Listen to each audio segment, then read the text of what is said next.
Welcome, friends, it's the MovieFilm Podcast. MovieFilm Podcast, enjoy the show. Zachy and Brian are talking about the movies. MovieFilm Podcast on the radio. Welcome to MovieFilm. It's episode 261. This is December 31st, 2022. As I'm uttering these words, I am Zachy Hassan. I'm here with Brian Hall. Hey, how's it going, Zachy? It's crazy. You know, we thought we were done. We thought we were done for the year with our last episode. Yeah. And you know, also, we were not feeling great. That's true. You know, we were sort of rounding out like, well, it's been a year. Bye.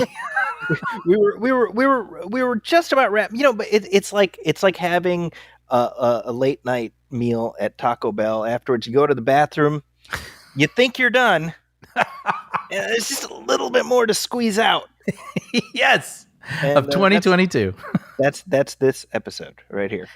100%. This is that last little bit that makes you run back for more. So Christmas, you know, I have to say, I love Christmas break. For me, especially, you know, my schedule is sort of in sync with the school year.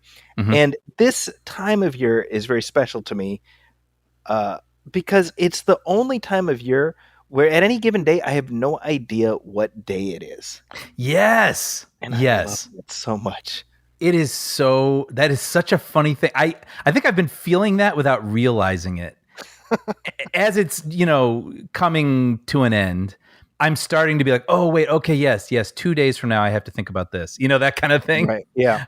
But yes, it's so wonderful. Well, I do want to ask about your health first. How are you feeling? Because we were both afflicted with coughs.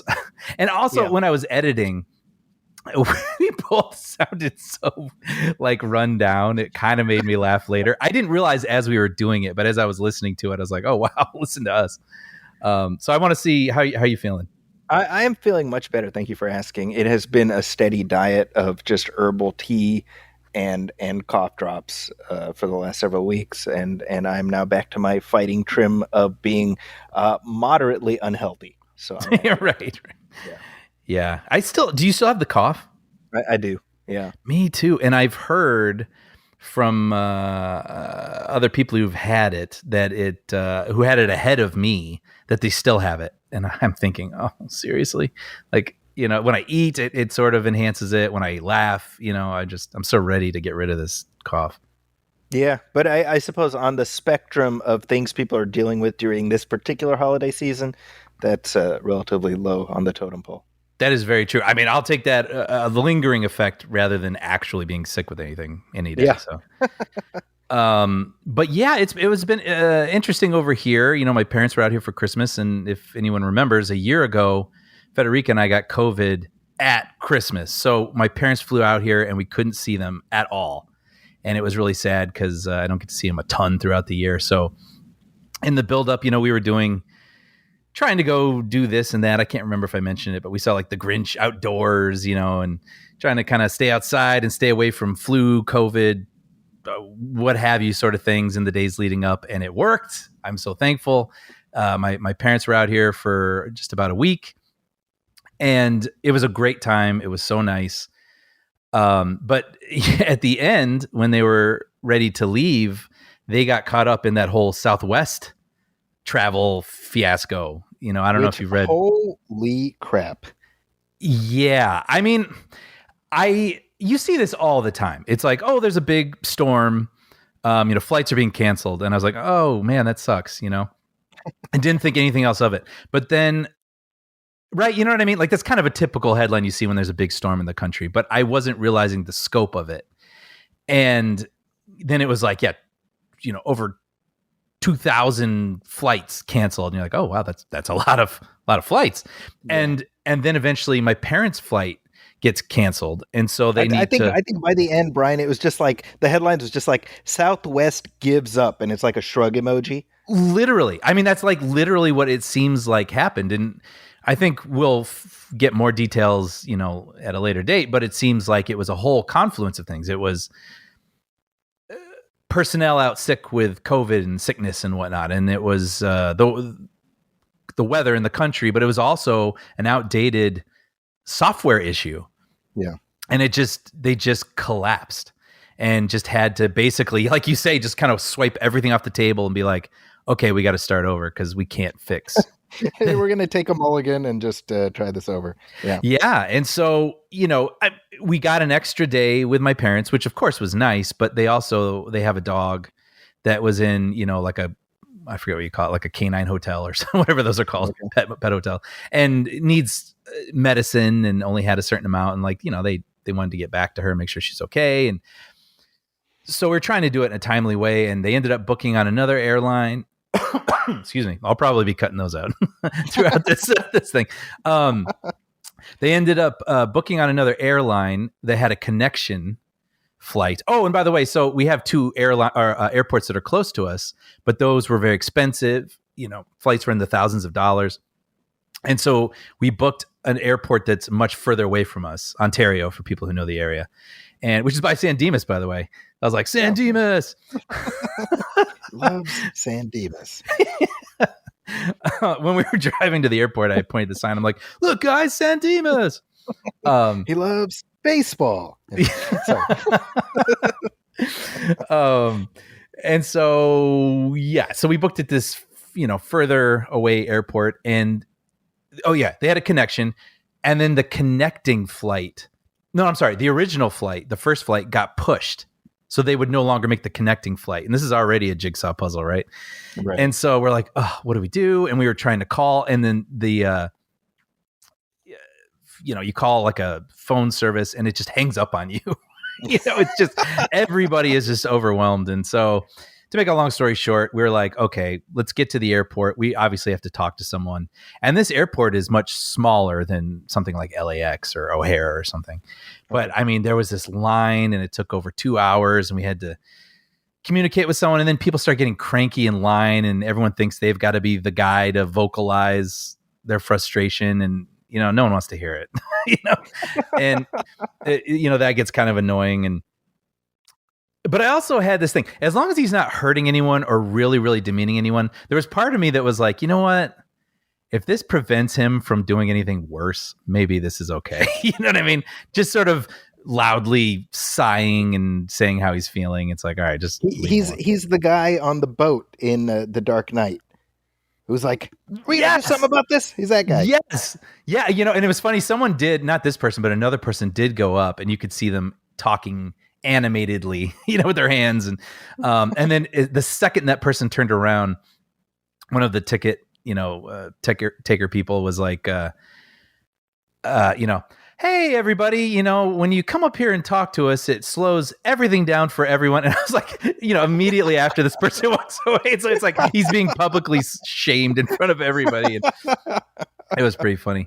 But, and you could tell they were getting annoyed. And we even caught this one poor person, at her computer, like do this kind of sigh thing. But then she put on this fake smile and said, next.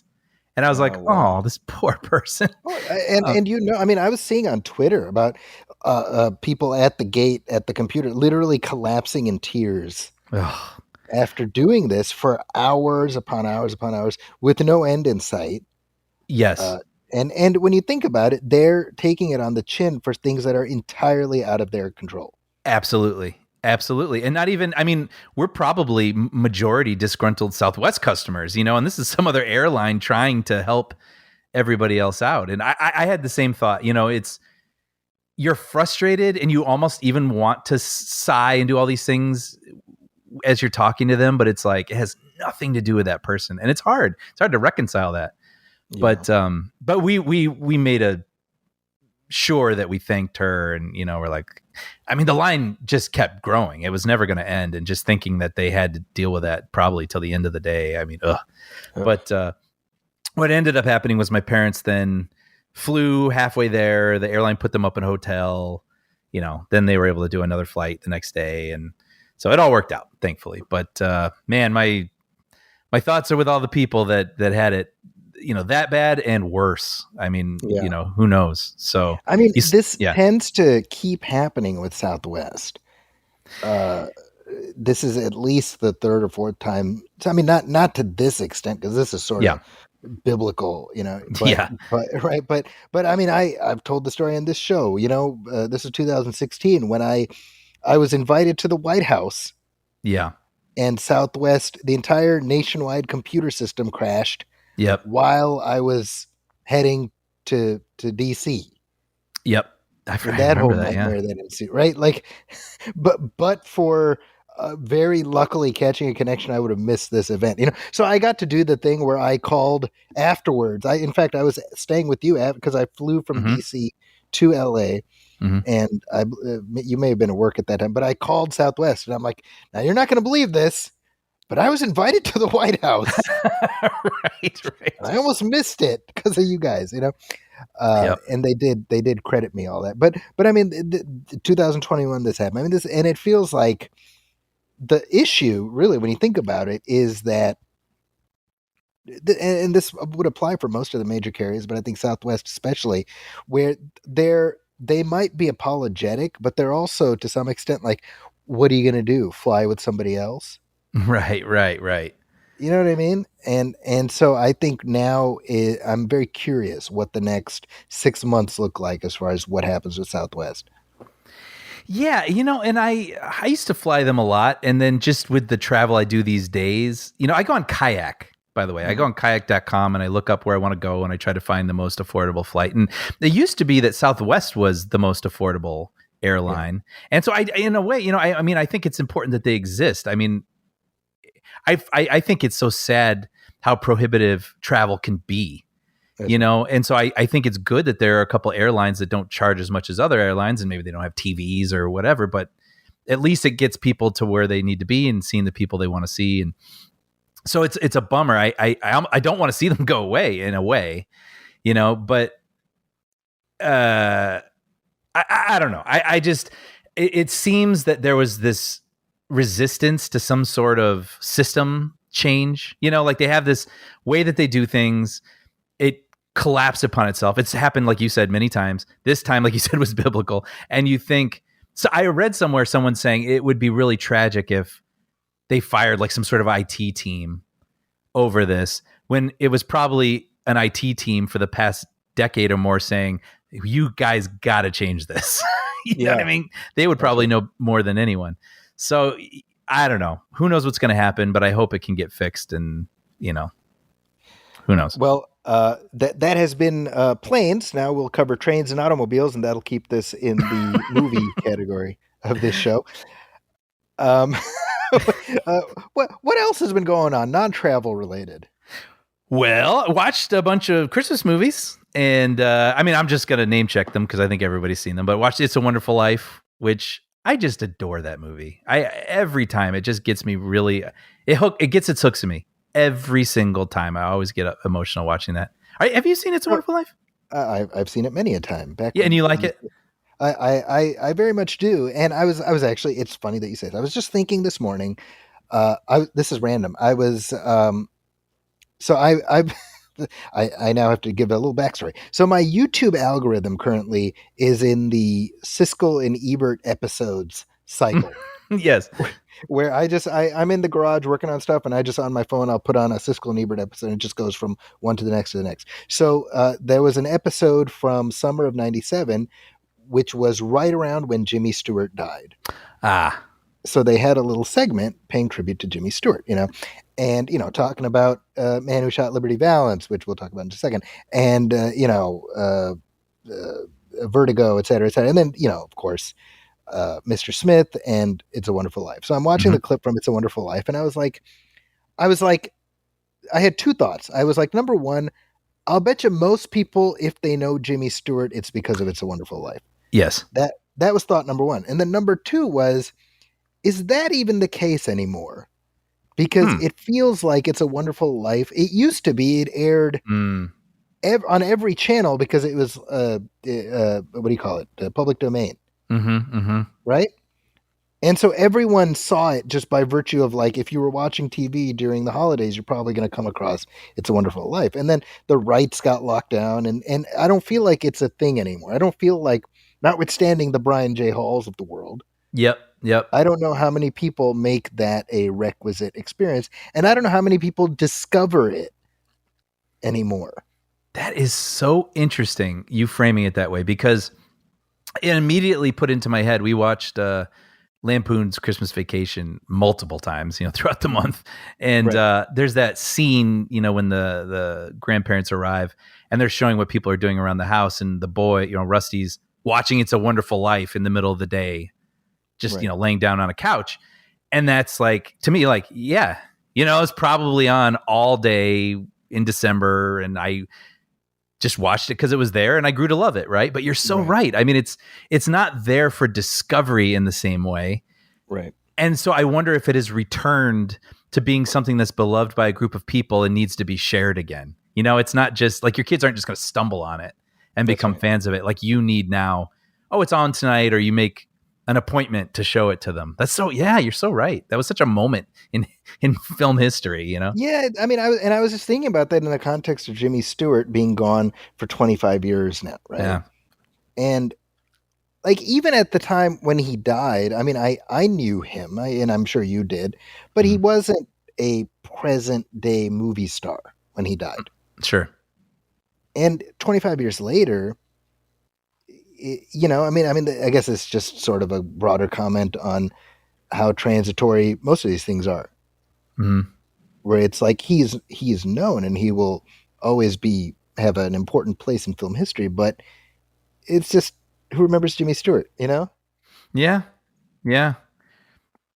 It reminds me some anecdote I had heard somewhere where they said, speaking of sort of stardom and how things, are fleeting in a way, like Clark Gable was said to be the star of the 20th century, Hmm. and aside from being aware of like Gone with the Wind, I mean, how many people in 1999 thought about Clark Gable, like those things That's just true. sort of time Yeah. continues to march on, So true. Yeah. But yes, speaking of, I was curious. Jimmy Stewart died and he was 89 years old. 89. That's right. And again, yeah, I mean, I can't think of films aside from maybe Five Goes West or something, uh, that I was watching that he was in that time. And I don't know when he retired. But again, I'm still marveling at the idea, when I saw Avatar, there's a trailer for Indiana Jones, and it's going to be one of the biggest hits of the year. Right. Whether people like it or not, it's going to be one of the biggest hits of the year, box office wise. And that's starring someone who's less than a decade old than Jimmy Stewart was. You know what I mean? Like, Yeah. it's Right. just interesting. I don't want to say relevancy because that's not correct, but like just, what they're up to, I suppose. And audiences still responding to those things and wanting to see this 80-year-old man swing from a bullwhip. I'm endlessly fascinated by this, as I know our listeners are rolling their eyes now. Like, we know, Brian, we know you talk about it all the time, but I am. Hey, it's our show and it's the end of the year, so shut up. Well, yeah. So getting back to, watch Die Hard. You know what's funny, by the way? Federica has not seen 2 or 3. And so we were going to do a marathon yesterday. So we watched Die Hard 1, and we both had puzzles. We were both each doing our own little puzzles and kind of watching Die Hard. And when it ended, we were like, man, I mean, how many times have we seen this? But that's just a damn good movie. And then she's like, all right, let's put on Die Hard 2. And I was like, wait,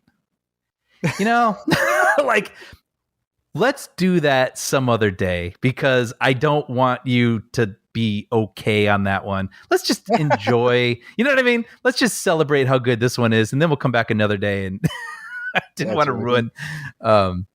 See, I would place, maybe I'm in the minority, but I would place 2 and 3 very close to the first one.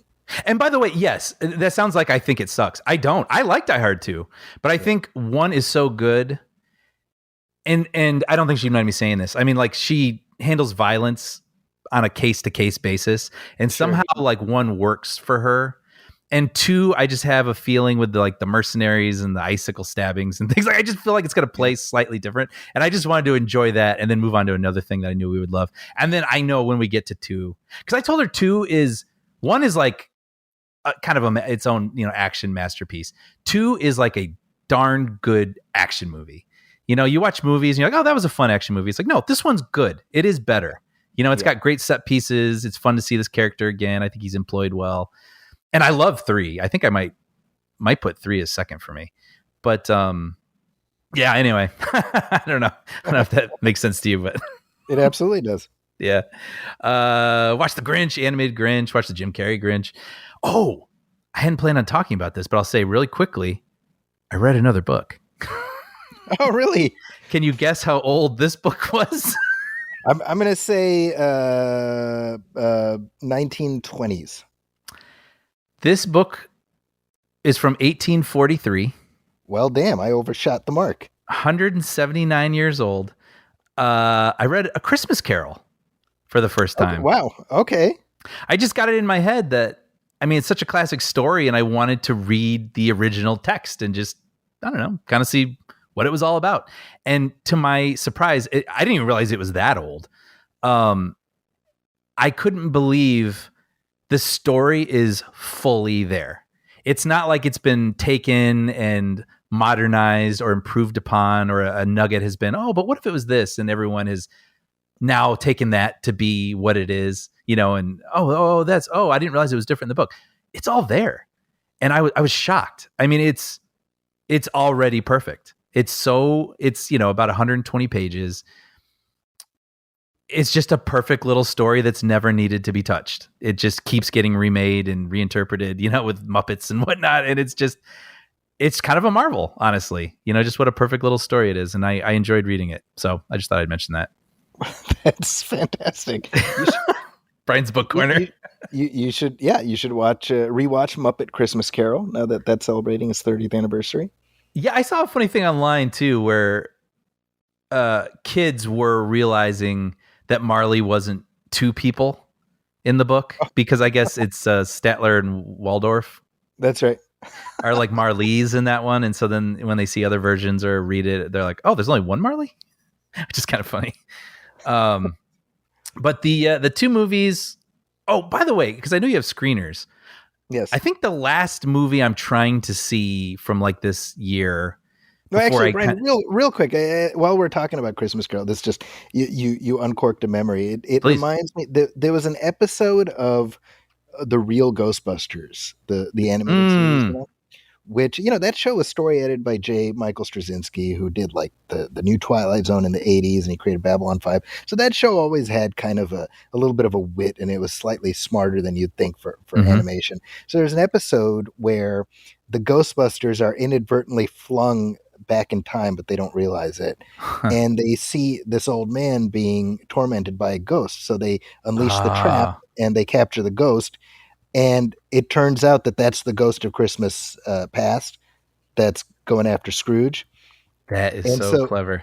So inadvertently, they kill Christmas because Scrooge does not learn his lesson. That's so funny. I was like, that's just a really clever idea for an episode of that show. I just wrote it down because I want to see it now. That is really clever. You were saying, sorry. No, I was just going to say with screeners, I want to see Babylon. I don't have a good feeling about it, but you may be the only one who wants to, based on the general. I'm so curious. Well, I like Damien Chazelle. I like Margot Robbie. I like Brad Pitt. Like, they tend to be in movies that are worth putting in front of my eyeballs. I will admit the trailer. Yeah. The headline for Babylon in reference to the box office, which has not been great, is No. Margot Robbie's latest flops. And I'm like, I don't know if that's fair. Yeah, no, I don't know about that. Right. But I will say that the trailer pushes me away. Pushes you away? Yeah, I find it like exhausting and kind of like, I don't like watching people, you know, on drugs and acting like a-holes and stuff. Like, I don't find that entertaining unless there's some point to it. So like the whole sort of like change, Brian. This is not the way to have an intervention. No, I mean, the nutso-ness of it isn't a draw necessarily. Like, when I read what it was actually about, I was like, well, that sounds interesting. And so I was just kind of curious if you had seen it, because I know, like I said, you have some screeners. I have not received a Babylon screener. That would probably be the only way I would watch it. I'm not in a particular hurry to go to the theater to watch it. Yeah, I just haven't been in a while. It's playing. I actually probably will see it the next couple of days. I'm just curious. So. Yeah, and I'm not even anti. I'm just, I mean, it feels like there's a little bit of a pylon effect, which I'm not partaking in. But yeah, I just, it it didn't seem like something I was in a hurry to see. You know. I've read a lot of people say that. Well, the reactions have been so strong. I find that interesting. And then also, I've heard some people say they like it to a point. Like there's a Okay. literal moment in the movie where everything changes and they don't like it. And Chad said that actually. Our mutual friend Chad was like, I liked it till this. And I've read that in a couple of reviews, and I'm like, till what? Like, I kind of want to know. Interesting. So anyway, I'm sure I'll be talking about that soon. But I'll just mention two movies real quick, going a little bit back in time that I watched that I'd never seen. Um, we ended up over here watching The Age of Innocence, the Okay. Martin Scorsese movie. Daniel Day-Lewis, Michelle Pfeiffer, Winona Ryder. Have you seen this film? A long, long time ago. Yeah, it's an interesting, kind of like unrequited love, It's like early '90s, right? Must have been 93. Yeah, post '90. Oh, okay. Goodfellas. So this Okay. could be sort of his blank check movie, so to speak. Yeah. Right. Um, you know, late 19th century New York, kind of setting, and it was recommended to Federica, and so we checked it out, and I was kind of curious what this movie would look like through Scorsese's direction, and I really enjoyed it. I think we both did. It's really sort of decadent, a lot of extras and costumes, and the locations are really beautiful and interesting. And watching, You know what I remember, Brian, is yeah, that this one and The Remains of the Day both came out at around the same time, yeah, and I kind of mix them up. same kind of feeling, same kind of Yeah. feeling. Yeah. But Because they yeah, were both the 1993. oh, were they really? I've not Uh-huh. seen Remains of the Day, but it was cool. It was cool seeing like a period, sort of sweeping period movie, and every now and then there'd be these really interesting visual concepts.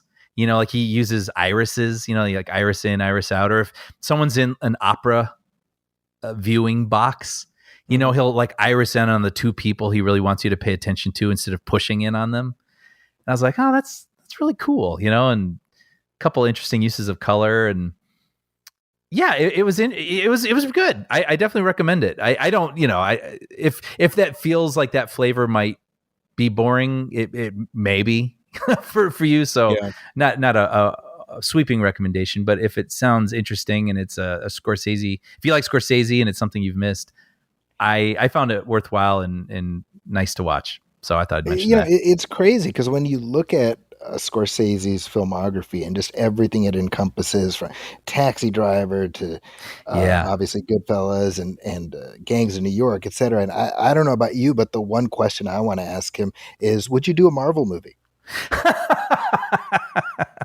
No, just kidding. Actually, I want to see him do a Marvel movie.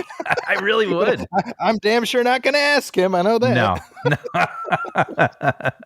No, but the point actually I was trying to make is, he does tend to get sort of pigeonholed as like gangster guy, right? Yeah, yeah. Which is ridiculously unfair when you look at the breadth of periods and tones that he's brought to film.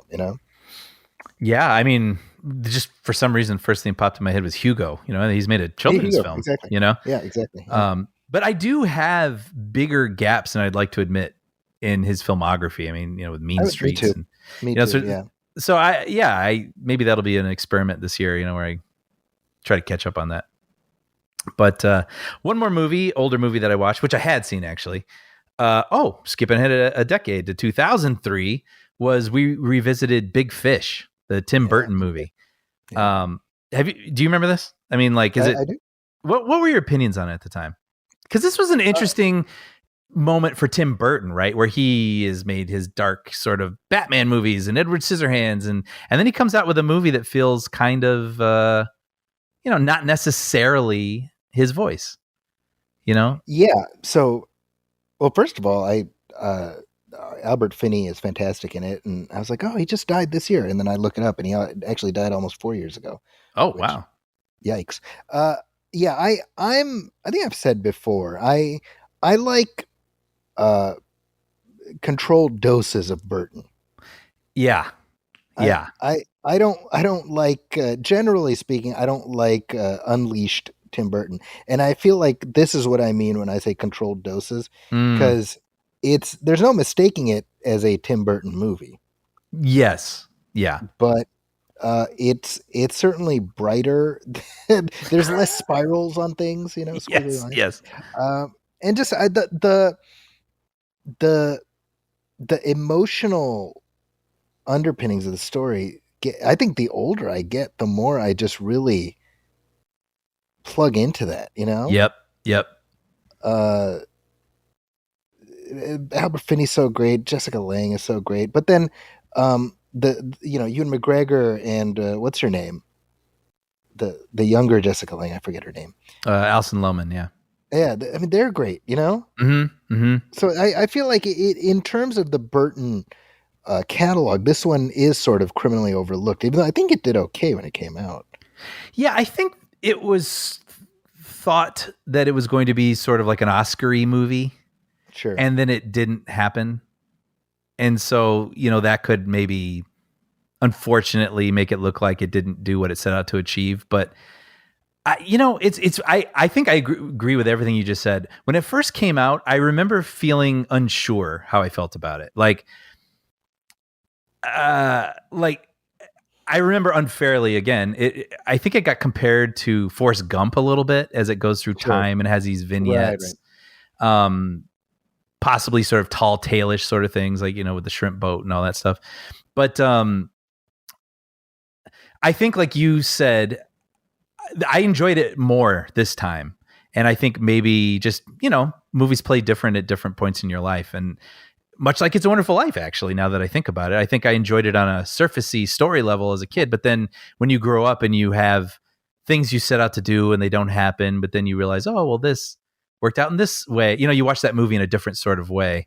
Right. And likewise with this one, I think, I would still say that not all the vignettes feel as charming to me as the others, Sure, I agree with that. but there are really interesting things that this character experiences, happening upon this town that's absolutely perfect, but he's a little too early. But then when he comes a little too late, it's soured and it's no longer there. But he wants to, desperately tries to fix it up with his own money. And, there's just sort of things that you can, I can kind of relate to what this is making me feel later in life than I may have when I was younger, and of course the father son stuff, is really Yeah, I was going to potent. mention that. I think Billy Crudup is really good in it, and Yeah, and yeah. that specifically him grappling with his relationship with his father. I mean, again, I think it's just the older you get, the more you're able to really plug into that stuff. Yeah, like how they can be so different, but then at the end, as his father is getting sicker and sicker, like coming to understand why his father was the way he was, and then trying to meet him there, bedside. And yeah, it's very sweet, and it's a really emotionally resonant ending. So yeah, I was happy to revisit this and kind of update my feelings on it.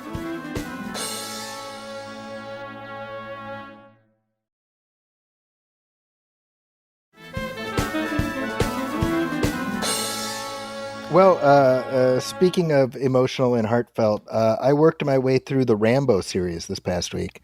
All 5, right? So I have not yet watched 5. Okay. And now, if you've been listening to the show a long time, I saw 5 when it came out. I was not a big fan of it, so Right.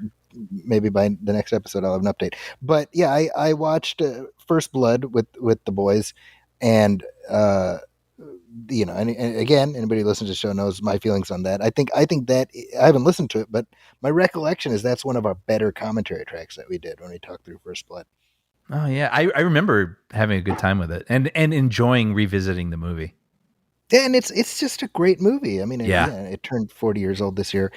Still holds up. It's fantastic. So again, it started with me and my 13-year-old who's almost 14, and then my older one ended up going through with, and so we did one, two, we did one, and they really liked that. We did two. They liked that slightly less, and Interesting. then I think by the third one, I always love their reactions, because my third one's like, yeah, no, I don't. Or sorry, my second one, he's like, I don't like the third one. Mm. And I'm like, okay, that's a normal reaction. Yeah, yeah, I, yeah. t- I try not to like push their reactions. I try to be like, well, where did you land and why? Mm-hmm. It's actually Mm-hmm. really funny. We were watching the third one. That's the one where Rambo is in Afghanistan, and my kid is like, why does he always have his shirt off? Like, it's a good question, Like, and do you I'm know like, how hard he worked on that? yeah, Look at that. Look at exactly. those pecs. Those abs didn't shape themselves. So there's a scene where he's like fighting this big Russian guy, and the guy's got him in a bear hug, and and he's like Mm. fighting, screaming, whatever. And then Rambo like pulls these two grenades that are on the guy's uh, flak jacket. He pulls the pins, and the guy's like, "Oh no!" And then Rambo like pushes him over, and the guy's like held on to a rope or something, so he falls over this ledge into a hole. The grenades blow up. and it's hilarious because me and my 13-year-old at the same time, unprompted, on cue, we're like, well, that'll do it. At the Yes. exact same time, which I just found hilarious. That's really funny. Well, that'll do it. We both said that. So he was not a big fan of the third one. We just watched the fourth one earlier today, which I don't know if you remember, but it may in fact be the most violent movie ever made. I remember we saw it together, right? Or did No, we we not? didn't, but we certainly talked about it. Yes. It was a And memorable theater experience for me because yeah, there was a kid sitting next to me. oh, of course, Yeah. it's family entertainment. I mean, Yeah. I remember watching that movie, being like, I didn't realize the human body contains that much blood. Yes. Yes. You Yeah. know, because we saw decapitations and defenestrations and disembowelments and all the Christmas cheer you could possibly hope for. Yes. Yes. And a partridge in a pear And, tree. yeah, that's right. And so the movie ends, and both of them were like, well, that was better than the third one for sure. Oh, interesting. Okay. So they're kind of at 1, 2, 4, and 3. That's kind of where they are. Wait, can I ask, does it have to do with the set pieces? Does it have to do with the story? Like a satisfying conclusion to, the issue at hand? Like what are they responding to with the ones that they like more? I think that's actually a really good question, because I was sort of unpacking their responses too. I think the problem with the third one is that you have fundamentally lost sight of what made Rambo interesting in the first film, is that he's a vulnerable guy. Like, he's a human Right. being, and he's Right. extremely skilled and everything else, but he's a damaged person, and so trying to see him work through that is interesting. And so when you look at it that way, well, the second one allows you some catharsis after what you've been through in the first one. Mm. You know what I mean? So he's traumatized and everything else in the first one. The second one, he gets to uh, claw back his individuality. Hmm. The third one, it's just he's a superhero, Yeah, sure. and that's just fundamentally uninteresting. Whereas I think by the time you get to the fourth one, he's he's dealing with all of his trauma and everything else, but he's also much older, and I think that adds a degree of vulnerability. Hmm. The one thing I'll say about the Rambo films, and this is a compliment, is each one of them is very visually distinct Mm. from each other. Like, Yeah. you're not gonna, the first one is obviously set in the Pacific Northwest. The Mhm. second one is set in Vietnam. Third one is in Afghanistan. Number 4 is in Myanmar. And even number 4, there's a very specific visual style that Stallone brings to it. Mm. That makes all of them distinctive. Even the fifth one, which I did not like, but that's set in, it's set in South America. It's set in Arizona. So Mm. they're all kind of doing their own thing, which you have to appreciate on some level. They're not just visually recycling themselves. Right. The other thought I had watching the fourth one, Rambo, which is directed by Stallone. Sylvester Stallone's a really good director. Yeah. Yeah, and writer. Yeah. Right? I mean, sorry, Yeah. yeah, I know you're speaking more to the visual end of things, but that was something I learned maybe like 20 years ago through some interviews. I was like, oh, I hadn't heard a lot of him speaking as himself. And That's he's right. a really witty, smart, clever person. And I didn't realize the extent to which he participated in so many of his own films. Like That's that right. was a revelation to me, and so now I think about it all the time, and I'm like, yeah, he's a sharp guy. Very much so, yeah. And uh, his filmmaking style Mm. is such where I'm like, I'd love if he would do more things that don't star him, you know? Yeah, yeah. Because he did Staying Alive, which was famously a disaster, but Right. The I think sequel to his Saturday Night Fever, right? that's right, which Yeah. no one was asking for. Right. Um, and I think as a director, I feel like the last thing he directed was Rambo. I could be wrong, Mm. but I mean, like I'd like to see him direct more stuff. I think he's got a very propulsive action editing style. It really Hmm. works. You know, he knows how to frame this stuff. He certainly knows how to do it. Yeah. Um, so I'd love to see that. You know. Yeah. So I think I said I asked my kid. I was like, all right, well, do you want to finish the series? Do you want to watch number 5? He's like, all right, yeah, let's do it. Hmm. So let's see how that goes. Buckle Uh, up. I will always be a defender of the Rambo films, Hmm. even the bad ones, because I just think that they paint such an interesting portrait of America's image of itself. Hmm. Yeah. And even as this last one, which I did not like, again, I'm very curious. Maybe 3 years and change will have altered my opinion of it. Yeah. Yeah. Yeah, you kind of make me want to go back. I mean, I think I watched 1 through 3 in the past couple of years, but I haven't seen 4 since the theater, and I never saw Yeah, 5, knowing it's yeah, not great, but may as well that's cap right. it off, I guess. Well, in the same vein as Rambo, I also watched Hoosiers. Yeah. It's not at all like Rambo, but yeah, I was moved to watch this by a conversation with you on this very show, as it happens. Oh, Yeah, I remember the discussion being something to the effect of, was this like the first inspirational coach movie? yeah. Which it's when you watch it now, it I don't know if it did, but it almost feels like it set a template that sports films are still following. Yeah, I mean, you could call it inspirational coach movie Yeah, because exactly. Yeah. it has all those touchstones. And the truth of it is, I mean, this stars Gene Hackman. I don't know how well the movie would work if not for Gene Hackman. He brings such a specific energy that I mean, gosh, last time I saw this movie, it was a while ago. So I Yeah. enjoyed revisiting it. But yeah, you definitely, the tropiness of it stands out a little more, having seen so many of these, right? Yeah. Yeah. Uh, and that's not meant as a ding on the movie, but you're more aware of it, you know. Totally. But you're like, God, I just miss seeing. I miss the days when Gene Hackman was a regular presence on our screens, Yes, for sure. right? Like, and yet I have such admiration for him being like, you know what, I'm done, Yeah. and just Yeah. being done.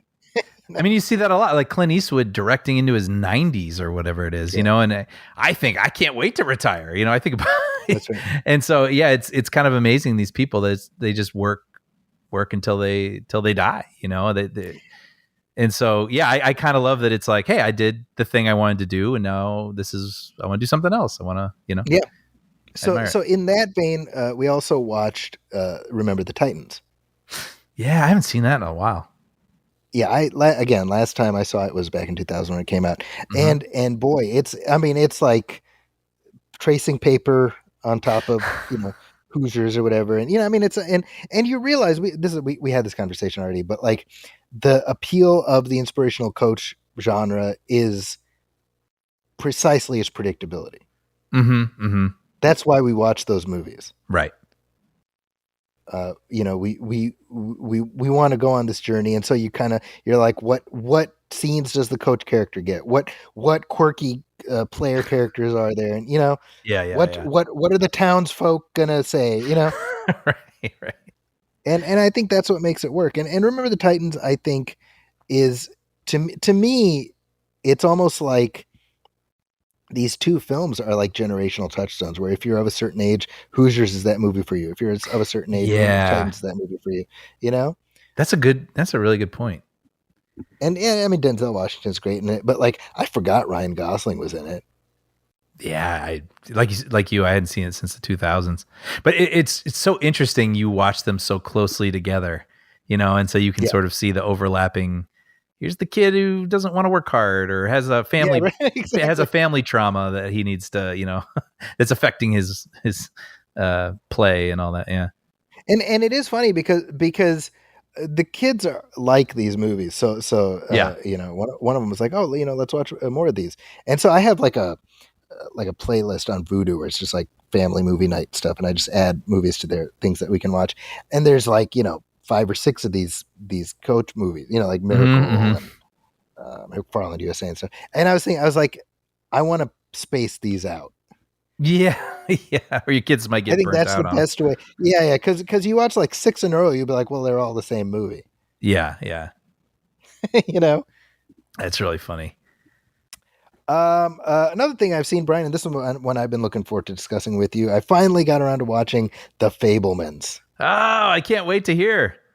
It's been really So, interesting seeing people's reactions to this, actually. so I just watched this last night. It's very fresh, and I knew we were going to be talking today, so I was like, oh, I want to finally get this viewed. I've been trying to find time, and I'm I have complicated feelings about this film Yeah. Okay. Okay. I can't wait to hear this. because I did end up enjoying it, Yeah. but I don't know how much of that was just my general admiration for Steven Spielberg's style of filmmaking. Like, I don't know how much I got out of the story. Mm-hmm. And I saw a quote from Mick LaSalle's review in the SF Chronicle, which, like, I read it and I was like, I think this is exactly where I'm at. He says, "The Fablemans is entertaining enough, but perhaps what's best about it is that Spielberg got it out of his system. Huh. After this, he won't ever need to make a film about himself or his parents again." Yeah. I mean, you could watch that and say it's indulgent, and I don't It, think you'd be wrong.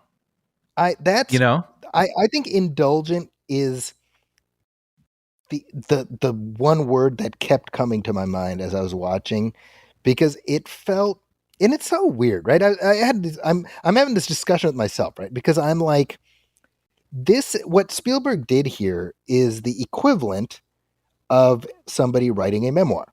Mm-hmm. So if one wrote a memoir, would one call that indulgent? And probably not. Right, right, right, right. So what makes this indulgent? And I think for me, honestly, there's a sketch from Saturday Night Live back. I think this was 1990. Must have been 95, I think, where Steve Forbes hosted. Do you remember this? I'm not sure. So Steve Forbes is at the time he was the publisher of Forbes magazine, and he was running for the Republican nomination for president. Hmm. Spoiler alert, he did not get it, Yeah. but SNL had him host. So they had a sketch where it's a Nightline parody, and there's a book that's been released. This is the premise of the sketch. There's a book that's giving like the inside scoop of the Republican nomination for president, but it's written by anonymous. Mm-hmm. And so the author of the book describes Steve Torbs, the the magnetic guy running for the president, and he's described, and the author describes in at Buchanan and Grenadier Daub Bowl. Yeah, yeah, yeah. And I remember it was Daryl Hammond as Ted Koppel. He's like, I don't know why you have to disguise the word senator, but you know. That's good. And anyway, so you have Steve Forbes as a guest on this Nightline, and he's like, I don't know who Steve Forbes is. And I felt like this movie, by virtue of the fact that it's about Sammy Fableman, I feel like Steven Spielberg Steve Torbed himself. Right. Yes, yes. Like, why not just call him Stevie or something? Like, why Yeah, even go through the effort to call him Sammy? yes, and that was something. It's such a weird thing for me to, and I don't know if I'm hung up on it, but you do the research and you're like, the vast majority of the things described in this film actually happened. Yes, right. You know, Right down and to the so monkey, the mom buying right a down to the monkey. Yeah, monkey. The thing that seems the most unlikely is in fact something that actually happened. yeah. And so then you're like, well, this is Steven Spielberg to some extent reverse engineering aspects of his life. So it's like, oh well, my father and I had this relationship, but in the film, I'm going to make it so we had this relationship, and that was the stuff where I'm like, I again, I'm like so on the same page as LaSalle on this, where I'm just like, you know what, you can do that. Mm-hmm. I'm glad you can do it, and I was never bored. I was engaged. But when it ended, I was like, what was this all about? Like, what was this for? Mm-hmm. And Mm-hmm. I don't know. Like, to me, the most interesting part was like the last 10 minutes when we sort of were at like a little closer to adult Sammy, Yeah, sure. so like I didn't I didn't track with Michelle Williams in this movie. I didn't find her grasp on this character particularly appealing. It's funny when Federica and I watched it, we had a conversation. Was she good in this? Yeah. Like, and I really think it depends. I mean, it's very dreamlike what she's doing. It's like remembering your mother in a dream because she talks in such an interesting, overly dramatic sort of way. And I think if you're watching it, and this is not a defense, this is just kind of me trying to remember it. Like, Yeah. if you're taking this movie completely literally and not as someone's fuzzy memories, you'd almost be like, who is this person? She's so yeah. I don't know. It I enjoyed her while thinking some of this was interesting. Okay, so he wanted her to do that, huh? Kind of it was running through my head occasionally. Yeah, I found like the reason for this movie existing is everything that Steven Spielberg experienced with his parents, right? So that's the emotional focus. Mm. But that to me, specifically the breakdown between the mother and father, was the least interesting aspect to me. Yeah, sure. Because the problem to me, right, is that it's it's I feel like Spielberg doesn't want to dig too deep on it, Yeah, interesting. right? Okay. And it's so it's very surface level, Yeah. and fundamentally I'm kind of like, well, these characters are as written are not a good match. Sure. And so I don't feel an emotional investment in them staying together or breaking up, Mm. right? And I think Paul Dano, of the two between him and Michelle Williams, I think he probably comes off better. But even the character's so thinly sketched. Like, what's other than him being like this studious engineer type? What do we really know about him? I agree about that. I did want to understand the dad a little more. And toward the end of the film, he like the whole sort of conflict with him and his dad is his dad keeps calling his passion a hobby, That's right. and that's interesting. And it almost feels like you wish you got one more act to I see, think so. Yeah. right? Like what he eventually accomplished. And you don't have to get to him making Raiders of the Lost Ark or anything, but like kind of doing it. Well, in this movie, it would be Schmaders of the Schmust Mark. Yes, yeah. Yeah, starring like Mindiana Smith, like yeah. And be like, Schmindy, I love you, like instead of Sammy. But yeah, like maybe I love the last scene of this movie. And by the way, I still I love this movie. But I remember saying I connected with it in certain ways. I know I'm biased, and I was entertained by the whole thing, but that doesn't mean I'm immune to having thoughts about it. When I was going through Right. and also feeling like that last scene is super entertaining, but then it just kind of ends. That's right. And there's not like a catharsis necessarily about what we've just watched. Yes. I think that was like mom just disappears from the story. Yeah. right? And so then you're like, oh, okay, so this is about the son and the father reconciling, and I'm like, I don't know that we really got there. We essentially we get dad being like, son, you should I was wrong or something to that effect, right? Yeah. Yeah. Yeah. And Yeah. Yeah. You're right.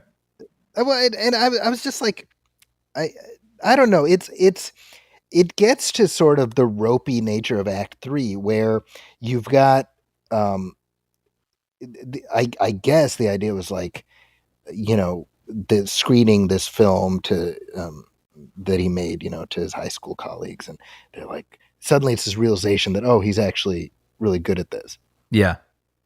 right? And that's based on an actual episode from Spielberg's life, but the it it's like overly dramatized, like the aftermath. I'm trying not to spoil it, but Mhm. like the Spielberg character Sammy, he has like a conversation with one of his somebody who had been bullying him, Yeah. and as depicted in the film, that's not what happened. And when Mhm. you read about what actually happened, it's like, well, I feel like that would have been more interesting. Oh, see, I don't know this story. I'd like to Yeah, look that just, up. and you're kind of like, okay, so maybe this is why the names are different and everything, because it's Spielberg kind of Mm. trying to, again, he's trying to teeth towards his life. Yeah. Yeah. Yeah. And I think, to me, this is tying back to what I was saying earlier. I think that's why a memoir would have been more effective at this, because it's like, I don't want the gauzy Janusz Kaminski version of Spielberg's life. Yeah. Sure. Sure. And so for him, I have no doubt that this entire experience was cathartic. And so as a viewing experience, I was, like I said, I was never bored, but I just, and Kaminsky, by the way, big reason for this. His photography, it always puts me at a distance. Interesting. Yeah. Yeah. I'm not a huge fan. I don't know what I'd use those same words, but yes, I find it not natural. Yeah. That's right. It puts a hate. Yeah. Well, I don't know. Like, When here's I my think of point. a distance, I can still connect with it, but it No, me also, too. yeah, it distracts me. It, let me put it this way. This story should not look like Minority Report. Like, Yes. Yeah. There's kind of, well, maybe because it's like the past or something, but yeah, like a desaturation or yeah. something. And I agree. I don't like it either. Um, Now, all of that notwithstanding, I want to make one point very clear. Gabriel LaBelle, who plays yeah. Sammy slash Steven, this kid was terrific. Yeah. I can't even call him a kid. He's like 20. When it ended, Amina was like, "Who played the kid?" I was like, "I think that was Steven Spielberg in like a motion capture suit." They just did it There are because some angles. he Yeah. looks like Spielberg. Yeah. Cause you're like, okay, yeah, he kind of resembles. And then he'll turn his head a certain way and you're like, yo, like his That's right. eyes, his profile, like you're like, holy cow, is he related to him? Yeah, Yeah. And he's good. yeah, he was terrific. Yeah.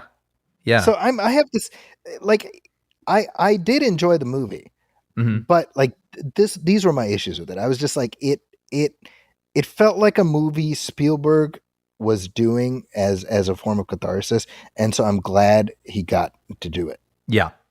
But I'm like, okay, now you're done with that. You know? See, oh man, I'm loving this. I'm loving this because it worked more for me, but I still agree with what you're saying is the thing. Like, I don't think it feels like a complete film. Like it Yeah, feels like sitting in two rocking chairs next to Steven Spielberg and he's recalling things from his life. And that was I walked out having a good experience with that. But like I said, I knew immediately that this was not going to connect with everyone. And that doesn't mean that they're missing anything. It just isn't. And I've seen a lot of film people love it, and I've seen a equal amount of film people not love it. And I'm like, yeah, "Oh, that's just so interesting." It's just one of those movies, you know, and I'm glad it exists and I'm glad he was able to get it out of his system and I'm glad I enjoyed the experience of watching it. And yeah, like you, like I'm like, okay, ready for whatever's next. And I don't think this is going to be something even that I revisit much, yeah. you know, like maybe on HBO 5 years from now, if it's on, I'll stop on it again, you know, but I enjoyed my experience with it, but Yeah. I also don't disagree with what you're saying. So I think I'm kind of intrigued by all this. There is a scene that I found just delightful, that has David Lynch in it. Uh, and he's not like, "Hey, everybody," he's not doing that. Uh, but that scene, and you know what I'm talking about, Yep. um, was to me, I like it had this kind of wit and kind of a Mm, twinkle in its step. You know, I wanted more of that. yeah. Yeah. Yeah. I get that. You know, so that's me with the Fablemans. Boy, have I been looking forward to discussing this one with you. Yeah. Oh man, this is great. I could probably go another hour just kind of going through it scene by scene with you. Cause I mean, it is interesting too. I do like what it has to say. I imagine him saying about movies and how Yeah, he learns to express himself, how he observes life all through this medium, right? And what it means to him. And even that episode with the bully, him having this interesting sort of realization about like he has a power, you that's right. know, and it affects people and he doesn't even quite understand it in that moment. I don't think either of them do exactly. But like he's Yeah, realizing like I can do something really powerful with this thing that I do. And I yeah. enjoyed him thinking about that, I guess. Well, and you know, in the context of the film, right? You have Sammy dealing with anti-Semitic bullying, Yeah. and which is just, you know, as somebody who got picked on in junior high, I just have a reflexive like, whenever I see Yeah. stuff like that, you know, unpleasant memories. But you know, they're like, oh, Bagelman, you know, they're making fun of his name, and I was Yeah. thinking as I was watching, I was like, not Fableman, but Spielberg. Like, if you would have told him back then that your name, just your last name, Yes. will be revered Yep. by generation after generation after generation, like, how could you possibly even process that? You know, there's a scene in the middle after he shows one of his films where someone goes, "Hey, it's I don't remember who. I wish I could remember, but like, hey, it's David Lean, you know, or whatever." He calls him some other director, and I was like, "Wow!" Like he had no idea in that moment as a boy he would become the name that means greatest filmmaker. And it's very funny because in real life, Spielberg has talked about seeing Lawrence of Arabia, Yeah. directed by David Lean, and that was the movie that convinced him he can't do it. Oh, interesting. he he was like, I can't. There's no way I can match that. Yeah. You know. But it's Yeah. you know, back in 2015, my oldest kid, he was 8 at the time, and he had to write a thing for his Boy Scouts, or at the time it was Eagle Scouts, um, talking about like a famous Scout member. Mhm. And Hamza was, this is 2015. If you remember, he was already a Spielberg fan because of Jurassic Park and everything. Mm. And so he wrote a thing. This is what he wrote when he was 8 years old. He says Steven Spielberg is a famous filmmaker, born December 18th, 1946, in Cincinnati, Ohio. In 1958, he became a Boy Scout and made his first home movie at the age of 12. He loved to make adventure films. In 1965, he became an Eagle Scout. Some of his famous movies are Jaws, E.T., Jurassic Park, Indiana Jones, Hook, Tintin, and even Tiny Toons. He is definitely one of my favorite filmmakers, and I like to watch his movies. I'm looking forward to what he will think of next. I love that. And so I was thinking of that as I was watching the movie. You know, again, they show him as a Boy Scout, and I'm like, you know, Yeah. one day kids are going to be writing about you. Like, Yeah. Right. Right. Yeah. you know, in 1962, he's watching, you know, Man Who Shot Liberty Valance, and Right. in 2015, Yeah. Yeah. It's yeah. You know, and it's funny the movie doesn't lean into that like winkiness too much. that's right, You know, you're there's right, like illusions, right? You know, kids riding bikes and you know the monkey and you know you think of Indiana Jones and all, you know, like, yeah. but he doesn't get like super winky about it. But and I just sorry, this is just out of the left field now, but I'm remembering how entranced I was with the opening act of this movie when he was a young boy and him. That's right. Gosh, what an That was great. amazing That was opening! great. I mean, when he's outside the theater in line and the parents are trying to describe what a movie is, but they're doing it in their own way, where he's Yeah. like the scientific father is like it's 24 frames per second and it's the illusion of That's movement, and then the camera's like moves over to the mom. She's like, it's like a dream, you never forget, and like, right. and then watching him watch that train crash, and then asking for getting the train for Hanukkah and then having to crash it himself, and the mother realizing sort of what's happening and giving him the camera. Like I just that stuff just like hooks. Yeah. Speaking of hooks, I mean, like I was just it reminded me of my own childhood in a way, like I mean I did the very same thing, that's his movies did that to me. And I picked up a camera and I couldn't stop filming things and thinking about movies and what. So I don't know. Like I say, I know there's a little bit of a bias in some sort of ways that I just can't detach. No, But well, and that's the funny thing. We're not that far apart on this, just in terms of like I enjoyed the experience, right? yeah, I think kind of where I'm at, I'm like either do something that's further removed from your own life and have that be directed by Steven Spielberg, or do something that's very much based on your life and have like James Mangold do that. You know what I mean? Like yeah. I No, think that's my problem is I'm like Steven Spielberg does not have the distance to be entirely honest with this story, yes, which is normal. Of course, that's too much to expect of anybody. yeah. And I think the biggest thing you're making me realize, which I had already thought, but it wasn't enough for me to even complete the thought. But like the ending, it's such a delightful ending, and I loved it. And it's such a cute little last shot of the film. But Mhm. it maybe needed, and it's not that this is the terrible version. But it's like the night he wins his Oscar, and the parents are both there, and like, how are the sisters? What did it all mean? What did it mean to him? What like maybe it needs a bit of a bow.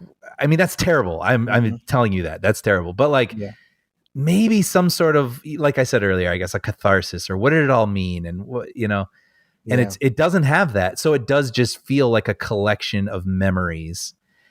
Yeah, I mean it's very much it's vignettes. It's jumping from this to like um when the grandma dies. Yeah. Like to me that scene is like you have to sort of be like, wait, did we see the grandma? Oh, I guess we saw her that one time. Mm, And like that's meant to be this sort of emotional fulcrum for the rest of the movie. right. But we haven't built up to that in a way that makes it feel like anything other. It's like you're skipping a stone over a pond, right? So you're sort of hitting Hmm. these highlights, Yeah, sure. right? And so I have no doubt that all of this stuff was incredibly impactful to Steven Spielberg, just like all of our memories are, right? Mm-hmm. But there's a difference between me, for example, having experienced my, grandparent passing away, and me describing to you what that was like. Right. Right. Does that make sense? Absolutely. And and I'm thinking of some of the times the stone hit in ways that related, like the whole incident between him and his mom when he's training for the lifeguard thing. That's right. Like that connects, and then that they revisit that together. That's They right. go on a journey together, and I love the way that he presents revelations to her, again through film. He discovers things through film, he presents things to her through film, and that has kind of a through line. And I think I can understand what you're saying too. Like I never quite, obviously his relationship with his father is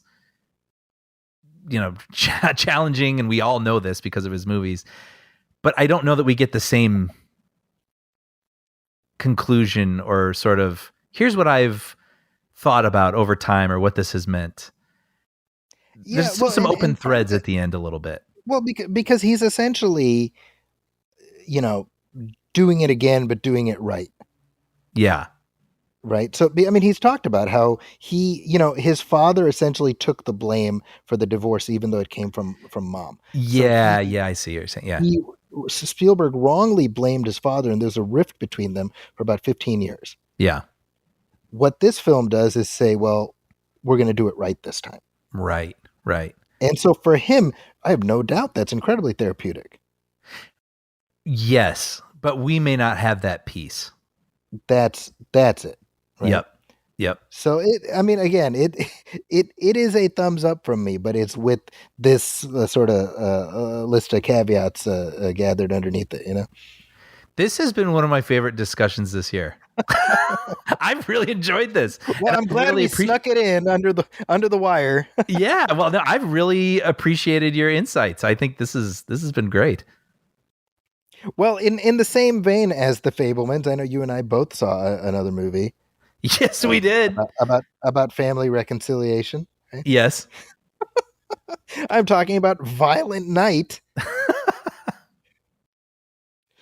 So this is directed by Tommy Wirkola, and this came out, I think, beginning of last month. I think in theaters, Yeah. Yeah. If not late November, early or was it? December, Or something. was it beginning of this month? Maybe. So this stars David Harbour as the John Wick version of Santa Claus. Yes. Now, I don't even know what you thought, but I will say I was thoroughly charmed by this movie, which might sound like what the hell. I just said all this about the Fablemans, and now here's Santa Claus stabbing people with candy canes, and I'm like, this was just so charming to me. It ended, and I had a big smile on my face. I thought the way they constructed the story totally tracked. I thought it could have been an SNL parody. I mean, this David Harbour did the Grouch parody, you know, the Yes. Oscar. I was like, this could have been that, but somehow they were able to find not 90 minutes, but almost 2 hours worth of story to tell Yep. that I was 100% on board for. The reason being for me, it's it's taking the Die Hard template and putting a Christmas fable skin on top of it, Mm-hmm. but it's true to itself, so it never winks at the audience. Mm-hmm. And it actually gives us an arc for Santa Claus, who starts the movie as drunk and fed up with Christmas, Yes. and by the end, Santa has found his mojo again. I loved this movie, Brian. Zachy, I love this movie too. I Okay. this I'm so hit or miss on the cynical Christmas film Right. because I'm not opposed to it, but sometimes they just go all in on the anger or the cynicism or the raunchiness or the whatever, and they forget to make me care about anything. They think that's going to be enough, and to me, that alone a movie does not make. You know what I mean? Like Yeah. this movie, I was never bored. It, like you said, it's almost 2 hours long. It it wisely takes the time to set up a story, an actual story, actual arcs for all involved. Actually, toward the third act of this movie, I was like, they gave everybody in this movie something to do. Yeah. And Right. they didn't have to. It could have been enough just to watch Santa kicking ass. You know what I mean? But Yeah. they That's right. actually came up with like a family drama. They came up with, a little girl drama about believing in Santa. They came up with Santa drama. And they even give the bad guy drama. I mean, it's silly, but it's like, Yeah. it's enough that, they're going through something, and that is interesting to watch on top of the comedy, on top of the violence and action. And I think we say this all the time. I think this is the best version of this idea. I think It's so they true. did it. Like they did it. It's so interesting because, first of all, like David Harbour, I'm so glad. Like for the last several years, he's kind of elevated to being a headliner. You know, because Yeah. he was like character actor number 4 on most call sheets for like the past 20 years. You know, Yeah. and he was in the Hellboy reboot a couple years ago, Right. which he was fine in. I thought the movie was terrible, and and I feel like this is such a great vehicle for him because Yes. he I mean, Harbour is an interesting guy, right? Because he has this physicality, he's kind of a beefy guy, but he also has his vulnerability, and he embodies that really well on Stranger Things. Mm-hmm. But like they found the right just like the right lane for him in this movie. Mm-hmm. where you you buy that he's Santa, right? Like I think the construct that the movie creates, the first scene of him where he's getting shit faced and then he barfs out of his, he Slay, takes yeah. off and he throws up, and so you're like, okay, so that's kind of what we're doing, right? Yeah, yeah, But I like the fact that for as ridiculously violent as this movie is, it it plays it straight, yes. you know? Well, and it doesn't. I think the key thing is he's like over Christmas. He's been doing this too long. He thinks most kids, are selfish and whatever. But and some movies would just make him hate kids. Like he'd see a kid and he'd knock him over. But he Hmm. doesn't hate kids. Like I love that with the girl, him communicating with her, he cares about her. Like you know what I mean? Right. Like it's a nuanced take on a disgruntled Santa rather than just, oh, he hates everything. Ha ha ha. Speaking of the girl, I love that she's got like this Al Powell relationship with Yes. John McClane Santa, This movie, the first hour is Die Hard. Yeah, You know what I right. mean? Like almost unabashedly. I mean, they name check. This movie literally is Die Hard 1, Die Hard 2, and Home Alone. That's right. That's exactly. Right? I mean, Yeah, snowmobiles. yeah. Oh, yeah. Totally. I mean, that's the funny thing is, this could have been Hot Shots, is what I'm saying. Yeah, yes.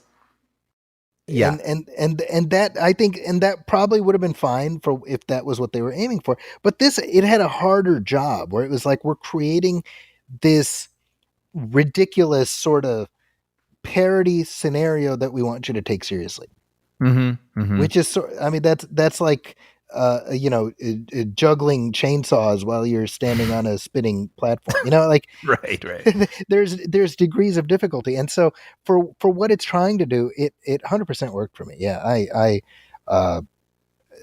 normally on Christmas Eve, or Christmas Day rather, we watch Die Hard and Home Alone. I'm like, well, this one kind of did it. So I told the boys, I was like, Oh, I that's think so funny. I think for this year we're good.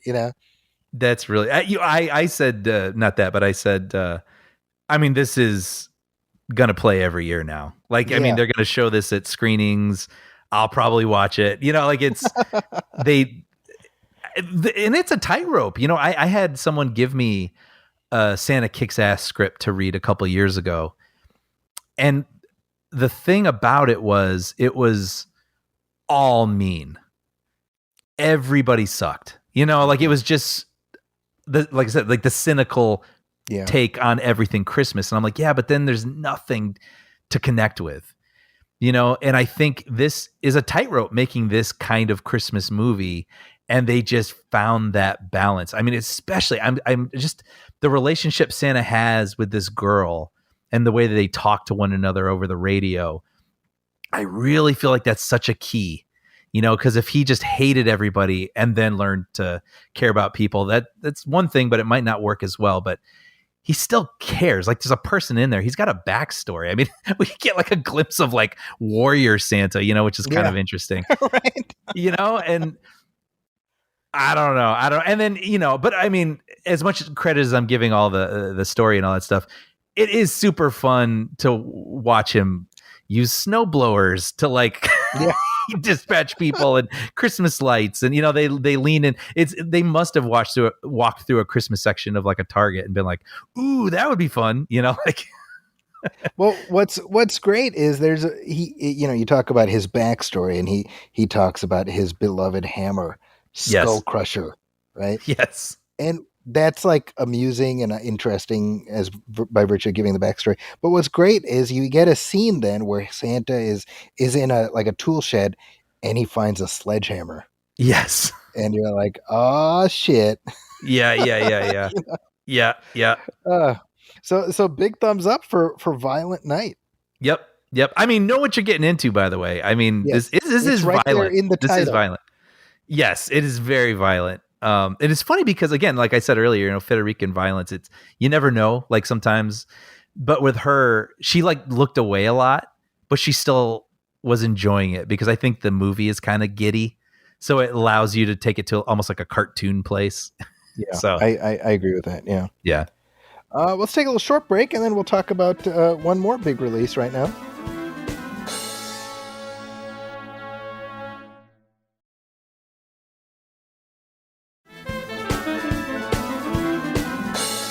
And we are back, and you know who else is back, Brian? Who's that, Zachy? Why, it's Detective Benoit Blanc. And he is always welcome for me anytime he wants to come back. I love this character. He is endlessly entertaining to watch. So the movie Glass Onion is now on Netflix. Glass Onion, a Knives Out mystery, which is a subtitle that director writer Ryan Johnson absolutely loathes. Yeah, Uh, right. Which I that that understand. that was put on there under protest, is my understanding. So this is the second mystery featuring the Benoit Blanc character after Knives Out became one of the rare new film franchises to launch in the Marvel era. Mm-hmm. Completely original, and it spawned a brand new franchise, which then went immediately to streaming. Yes. That I have to admit was a little disappointing because that I think it happened. They had 1 week of theatrical release, and that was That's near right. Thanksgiving, and so we weren't able to make it. But I would have loved to have seen this in the theater. I have to wonder how much money Netflix has left on the table by virtue of pursuing a streaming only strategy here. I mean, I don't recall exact numbers, so I'm going to be a little broad, but I remember it did like $13 million, but it was only in 600 theaters, and I've forgotten what else was playing. But all these other bigger movies, I think Fablemans included, made like $4 million in Yeah. many more theaters, right? So yeah, this did really well in like a quarter of the theaters a movie this big would normally play in. So yeah, you have to wonder they probably lost quite a bit of The, money. the money story here is interesting to me because Netflix, there was a bidding war, and Netflix Mm. came out on top. $469 million for two Knives Out sequels, Wow. which includes 100 million each for Daniel Craig, Ryan Johnson, and Ram Bergman, who's Ryan Johnson's co-producer. Holy So, cow. $100 million. like right up top, there you go. There's your piece. So, do I fault Ryan Johnson for taking that deal? I absolutely do not. No. Um, the budget for this film is about 40 million, which seems about right. Isn't that kind of nice to hear? you Well, know, it'd be nicer if you hadn't already dropped about 500 million just to get the thing made. No, but I just admire if he wanted to make this for like 65 or something, I'm sure he could have convinced them, but it's like he made it for what it needed. Like 40 That's million right. sounds so quaint these days. Well, so this film, as with most things, it's prompting a lot of very heated conversation on the internet. Now, I had opportunity to see this about 2 months ago. Oh, I forgot. Yeah, yeah. If you remember, I met Ryan Johnson and hung out with some of the cast members, which is a lot of fun. And I've just kind of uh, maintained my silence about this. I revisited it this just a couple days ago because Amina had not seen it, but I'm very curious to hear your thoughts. A, on this film, and B, how you think it holds up to Knives Out, which I know you like quite a bit. Yeah. So okay, I go first. Uh I really enjoyed it. From the trailer, I was a little concerned because I thought, oh, this is so interesting. I mean, what I love about the first one, aside from Daniel Craig, everything is different. It's a whole new cast of characters, it's a whole new setting. Will I feel as endeared to this world because everything is different, right? And I still think the first one I like best. And for the reason being, I really enjoyed all these really interesting moments that happened. I think we can kind of talk about the first one, right? And not worry about Yeah, spoiling it I think at this at point, this yeah. point. Just the way the twist that we knew who quote unquote did it up top, and then it becomes a how do we keep this super sleuth away from figuring it out? Like that was such a Mhm. wonderful twist. And I always when I think of that movie, I think of that moment where that dog has the piece of evidence and the girl's trying to like keep it away Right, and the dog right. keeps like there was just so many in her whole thing when she lies she throws up and using that in funny kind of ways. And I just feel like that was such a really well realized, complete little package. And I love that movie. I mean, it's one of my favorite movies in the past several years. So coming into this, I feel like I wasn't as endeared to the characters Mhm. and like some of the moments that happened. But I don't want that to sound like I didn't like it, because I did. I had a really good time with this. And I even thought when it was over, I can't wait for the next one. Like, and that one's going to feel different. And that one's going to feel different. And there might be different ones that I connect with more closely. But I thought this was a delightful, fun, surprising. It still has like twists and turns and intriguing sort of oh, you thought this? Consider this, kind of things. And it is an absolute fun romp that I think most people are going to have a great time with. It sounded like I didn't like it up top, but I was kind of answering your which one do I like best. I still think the first one to me feels like the perfect little package. But I did have a lot of fun with this, and I even imagine rewatching it is going to be even more rewarding. Seeing all the fun, playful things he was doing, and I go, "Oh, that's what you were setting up. Oh, that's what that meant. Oh, that's how you were playing with this." Yeah. Well, I've seen it twice, so I can attest to that. Yeah. There's definitely a that aspect of rediscovery that's fun. I agree with you. I think what Knives Out had working in its favor was that it was something completely new. Yes. So it I don't know if you had this experience, but watching that film for me was a little bit like I'm seeing the beginning of something here. Mm. Like I was like I think this character is going to be around, Yeah. and this is the ground floor. And so for me, this one was like, oh, it's that guy that I liked. I get to see him Mm-hmm. do something different. So I think this one does not have that, but I think by virtue of the fact that this is not a franchise in the traditional sense, I think that allows each one to be both something new, right? Oh, we're switching it all up, and yet not have the weight of expectation in the same way. Yeah. Sure. Because we're not continuing a saga. This is an episode. I thought of it that way. I almost thought this is like watching Murder, She Wrote, Right, exactly. and this is this week's episode. And there might be things in other episodes that I remember more, or like characters I connect with more. But this was a really solid episode of A Knives Out Mystery by Ryan Johnson. Yeah, yeah, with a title that Ryan Johnson hates. But Yeah, right. yeah, I mean, the framework of the story, without getting into spoilers, right? You've Yeah. got this cast of characters who end up on this island because they're invited to participate in like a mystery game.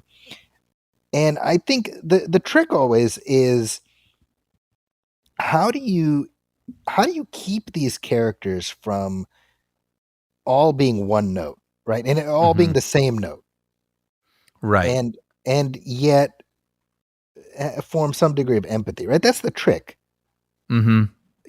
Because when we're introduced, the film is set, what is it, like May of 2020, I think. Yes. Yeah. So it's like peak pandemic, and I love how they kind of hand wave, like, oh, here, spray this thing in your mouth. Now everybody take your masks off. Like, Yeah. Yeah. And the way it um, uses each character and the way that they use their masks almost as like it informs who they are, which is kind of that's funny. right. Yeah. Yeah, that and the mix of characters and I think like it's sort of interesting that Benoit Blanc sort of, I mean, he's a key component here, but it's the way these movies are going to be, I'm assuming, is he'll have varying degrees of involvement. Mm-hmm. Mm-hmm. And in this one, he sort of flits in and out. You know what I mean? Sure. Yeah. He's not. I would offer that Janelle Monáe is the main character, Yes. right? And Yes. much the same way, now that I think about that, Ana de Armas is the main character in Knives Out. Yeah. He's like this weird little angel on their That's right. shoulders. Yeah. Yeah. Yeah. Coupled with them. Yeah, and so so in other words, the strength of these individual movies, you realize, are going to depend on the guest actors Mm-hmm. and the underlying mystery. So like you said, Murder She Wrote. I mean, that's a perfect way to think about it. Right. And of course, we get Angela Lansbury with a little cameo in this, the late Angela Lansbury. Yeah, playing video games online, which Right, is which is funny. a perfect little way of acknowledging that Yes, yes, series as a forerunner of this, yeah, right? Um, I think this is one of the best examples of Edward Norton in a movie in recent memory, yes. Very great character for him. Yeah, right? yep, yep. He gets And to yeah, he's playing this idiot tech bro. yes, And it's very funny because from the time I saw the movie to now, Elon Musk moved in and did everything he did to Twitter. So yep. the character became an Elon Musk commentary between my two viewings, That's so weird. Yeah, right? yeah. um, but yeah, I mean, I don't even know that we need to get into spoilers unless you really want to. I think we should. Okay, But I also want to call out Janelle Monáe. it was great. Very compelling lead and a fun story. So that's the last of my non spoilery. All right, well then let's reconvene on the other side of the spoiler wall. Spoiler. I really loved when they were seated at the table, and Oh, that's right. Yeah. and Blanc is like, "Has the mystery begun?" He's like, "Yes." He's like, "Ooh, let me tell you. So that crossbow that's pointed at you, and you made the bushes look like the letter B, But what's so funny is you realize that he was himself playing a role at that moment. Yes, that's what I really love, and I thinking about it later, it's so funny. I feel like I sounded sort of negative on it at the beginning in the non-spoilers, but in the spoilers, I'm going to reveal why I think this movie's great. the whole He really loves doing like rug pulls in the middle of the movie, so you reconsider everything that came before and watch it differently. That's right. The second half of the story, and I love that you think he has been mysteriously invited and he doesn't understand why he's there, Blanc. Right. But then you realize that this is a whole plan that he has with Monet's sister. Like Monet's character has been murdered, and so the sister has come to him to solve this, and they have this whole plan that they've concocted together. And the way that is sort of hidden, where we do not, we see the Monet character smash the box with a hammer, which is absolutely hilarious, by the way. Everybody going through the puzzles, and that character's like, just hits it with the hammer. But we don't see the box that he has received. You know what I mean? Like it's all off screen. And so we just assume, yes, because Hugh Grant is off camera, and he's like, "Hey, somebody's here with a box." Yes. And you're like, "Oh, okay, so he got the box." Yeah. Well, and then the whole thing, where Monet is shot, and we see this tear, and then it's revealed that they had a plan together, and you're like, oh, and I thought, man, the guilt he must feel. Right? But then we get this whole thing and see that it was like, no, he put hot sauce in his eyes, and I'm like, that's great. That's great. So they have this whole sort of secret plan together, and it's all really fun. And I think what prevented me from going like the distance with this was somehow the ending didn't feel as satisfying as I think I might have liked, or at least as the first one did. Chris Evans and the knife, and that whole sort of reveal, and her withholding her puke, like that just all came together in such a really fun way. And there was something about her smashing everything that I was like, yeah, like, and even with the Mona Lisa, I understand that being this big moment, but I actually kind of winced when that happened, because I was like, is that yours to destroy? Like, I was listening to Slash Film, or I'm sorry, they're called the Filmcast now.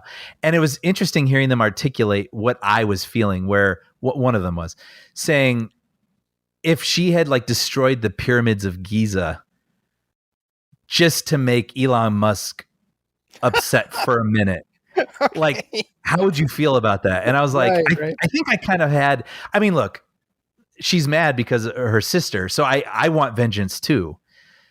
But I also was like, ugh, like I don't know, it's not really yours to destroy. I got tripped up by its destruction, and I Mhm. can take a step back and say, his plan was evil. I mean, he was going to blow up. He was going to kill people, like Right. putting that power source into people's homes, right? Turning homes into the Hindenburg, right?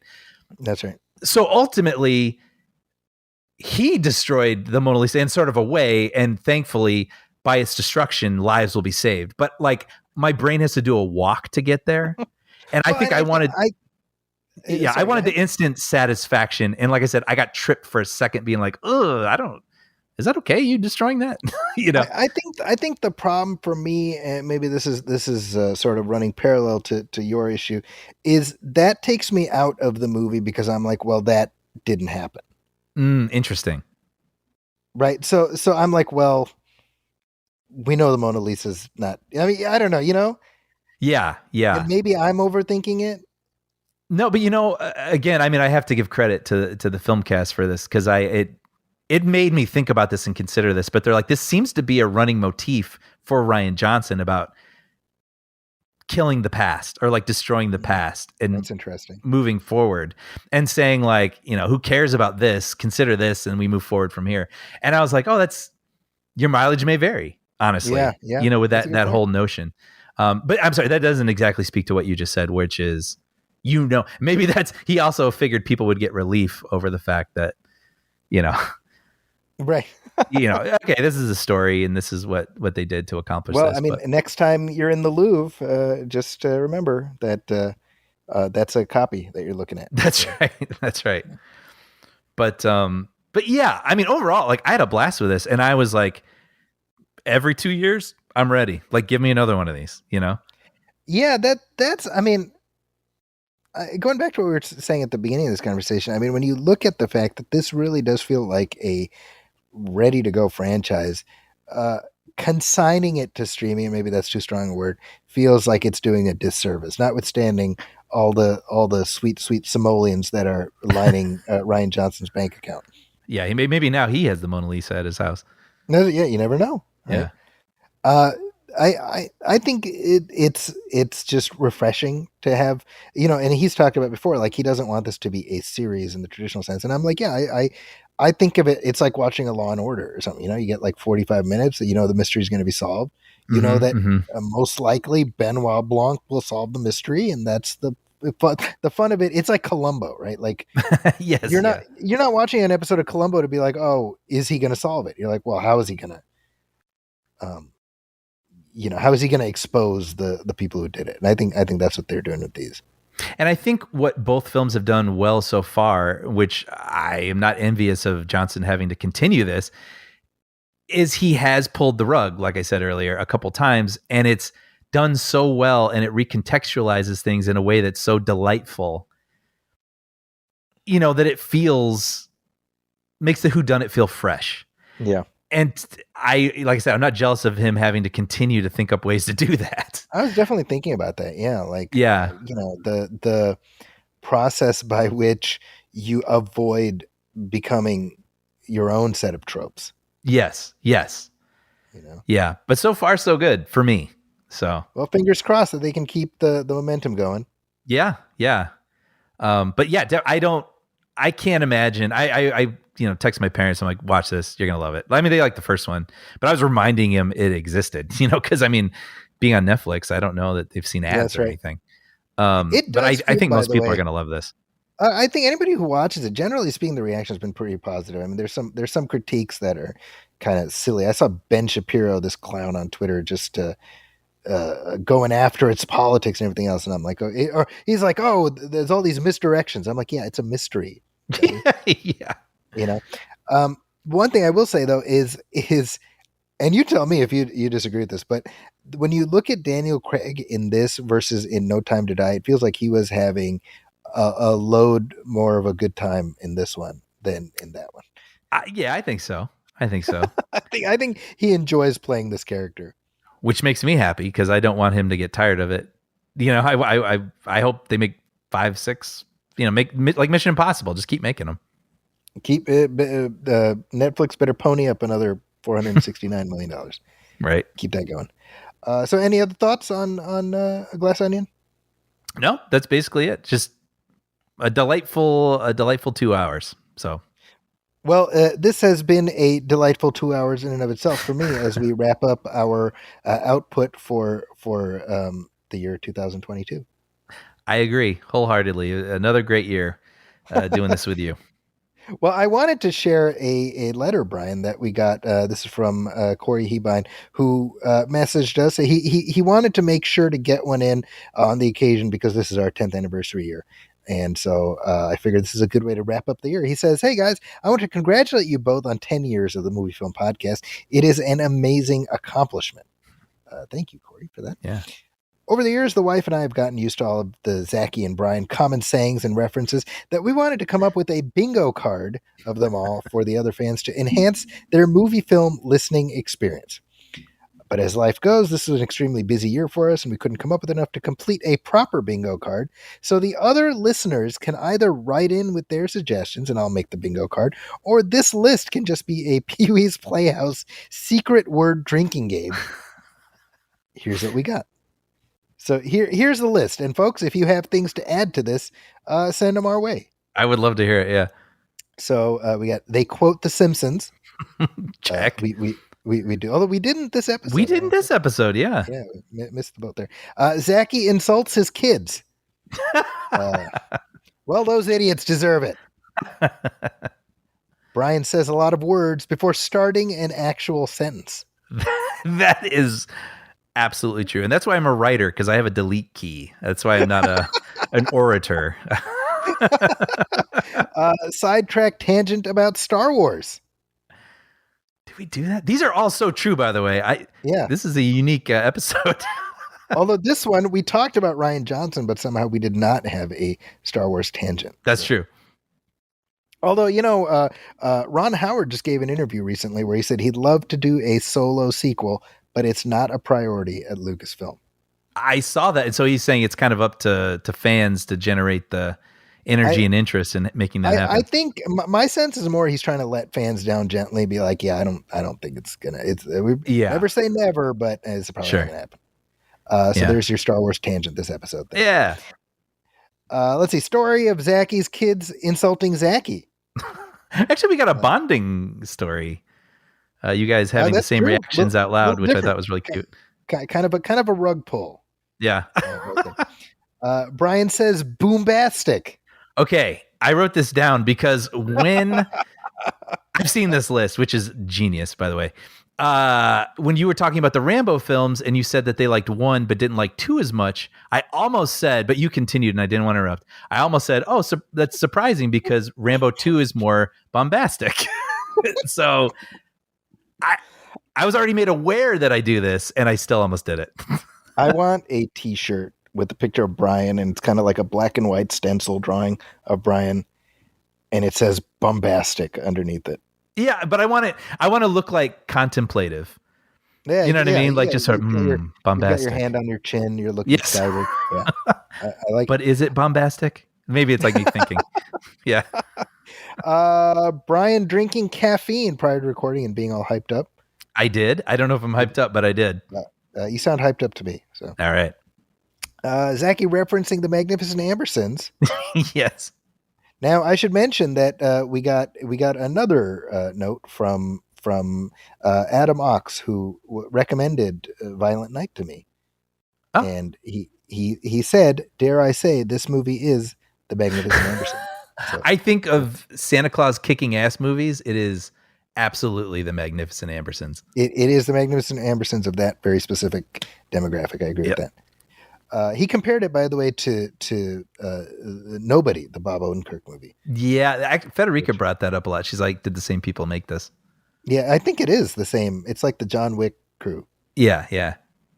Let's see what else. When asked, what have you been watching? Brian will respond with a book that was written about 50 to 100 years ago. Yes! I think more than 100 years, 150 years. Yeah, something like that. Yeah, 100. Yeah. Oh, here's one. Zachy stating an obscure reference and Brian responding with, I read this list of Federica and I said it tends to happen. Now people are going to notice this, but you'll be like, Brian, did you know that character actor such and such passed away, and I'm like, because I don't I don't know who it is, or I'm like quickly going to Google, like, Brian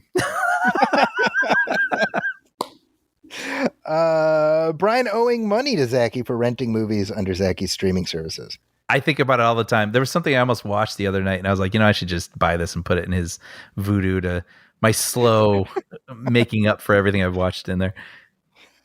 Usually I'll get like a ping, Brian sent you $30 or whatever. I'll be like, oh, okay. I guess let me check my voodoo, see what's new there. Yeah, it could become a game like, ooh, what's it going to be?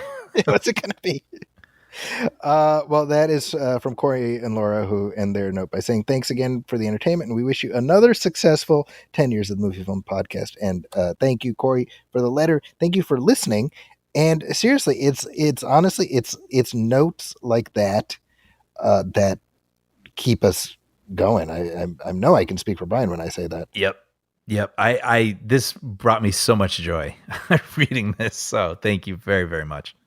I mentioned earlier in the episode that I'd been watching a lot of old Siskel and Ebert episodes, and I got a note from Mike Snyder on Twitter, who said, it's nice to hear movie critics talk like real journalists instead of YouTubers.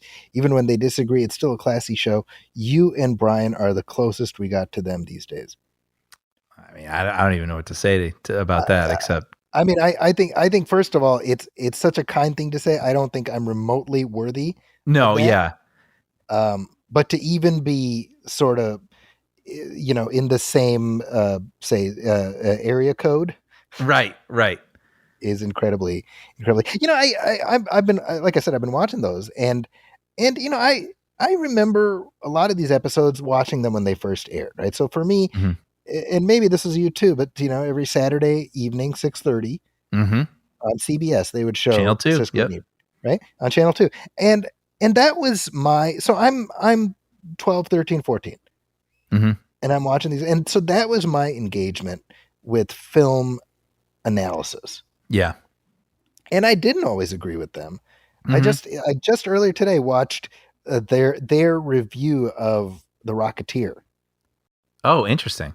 And Gene Siskel was quite effusive in his praise. Roger Ebert, not a fan, which normally you'd think it would be the reverse of that. Yeah. But regardless, you don't always agree with them, but like the way they engage with this stuff was always meaningful. And I've said on this show, I've said to you before that, Ebert's turn of phrase are things that have stayed with me decades later. And I was thinking, like, what is there on the internet that's comparable to that in terms of people of that stature who command such a wide swath of credibility? Yeah. Now it seems like it's just different pockets that people have found and made theirs, like there's not like thumbs up, right? I mean, this movie got 2 thumbs up. Everybody knows what that means. That's right. And whether you even like them or not, it might make you turn your head and go, oh, really? That's right. Right. Yeah. I don't know what's like that anymore. Yeah. Roger Ebert gave 4 stars to the movie Spawn, but he gave thumbs down to Rocketeer. The Rocketeer. Wow. I just, that's an interesting data point to me. Yeah. But like I said, thank you everybody. Thank you, Mike Snyder. Thank you, Adam Ox. Thank you, Jeff Meisner. Thank you, Corey Hebine. So many people. I know I'm forgetting people who have written to us, but please keep those notes coming. If you have anything to add to the bingo card, let us know there. You can email us at moviefilmpodcast@gmail.com. You can also hit like on our Facebook page, facebook.com/moviefilmpodcast, and let us know what you're thinking over there. As for me, if you're looking for me, you can find me on Twitter at Zacky's Corner. That's ZAKIS Corner. It's also my website, justadded.com. I'm also at IGN, where my most recent work is the pilot episode of 1928, and I'm at the San Francisco Chronicle, where this week and last they have had the best of 2022 television and what we're looking forward to 2023 in television. And I got to be among the staffers who contributed little pellets. I wrote about Andor in terms of what I loved in 2022, and I wrote about The Last of Us and the upcoming revival of the X-Men animated series. Those are shows that I'm excited about. So very cool. You can look for those there. Brian, what do you have coming up? Just kind of the same things, Puppy Dog Pals dropping. Got another episode coming up early January, I think. Disney Plus, Disney Junior, and then I've been working on Young Jedi Adventures, and that is coming soon, coming in a couple months, 2023. So I'll once I have more specific dates, I'll mention them. But very excited that that's becoming closer and realer. So Reeler. very excited. Well, that this is our last show of 2022. We're sneaking it in right out the wire, and I just want to thank everybody for listening. I want to thank you, Brian, for making the time to do this. Uh, I know both of our schedules are often really crazy, so it's always. I was going to say it's always. It's not always. It's sometimes a challenge carving out the time, but it's always time I love spending. Always. It's funny. Just this past week. No, I'm sorry. Like the last episode we recorded, Federica said to me, I'm noticing several months ago, you were always like, okay, got to do the podcast. Oh, I got to have the podcast. And it seemed like it was this extra thing you were barely able to sort of balance in your hand. And now I'm noticing you are like, hey, I get to do the podcast today. Like there's like the excitement and the joy is sort of returned. And it has nothing to do with the podcast. It just, like you said, I mean, it has to do with real life and all the real things we're trying to balance and keep this thing going that we enjoy and we love. And as life has allowed me to do this a bit more comfortably, I'm able to sort of enjoy the joy that it brings me. Talking about FABELMANS like we did with you and reading these letters, and it means so much to me. And I am thankful for another year of this and thankful for a year ahead of it. So, well, I'm looking forward to it. And Tommy Olson had emailed us to ask whether we're going to be doing a commentary track for The Last Jedi. And this year marks the 5th anniversary. We're obviously not going to make it this year in 2022. But I will go ahead and say, Brian, that it will be either our next commentary track or the commentary after that. But it will be The Last Jedi. Sounds good to me. I just, when I was sick, I rewatched it. So, well, then the timing could not be better. Yeah. So thank you, everybody, for listening in 2022. We hope you will join us in 2023. Take care. Welcome, friends, it's the MovieFilm Podcast. MovieFilm Podcast, enjoy the show. Zachy and Brian are talking about movies. MovieFilm Podcast on the radio.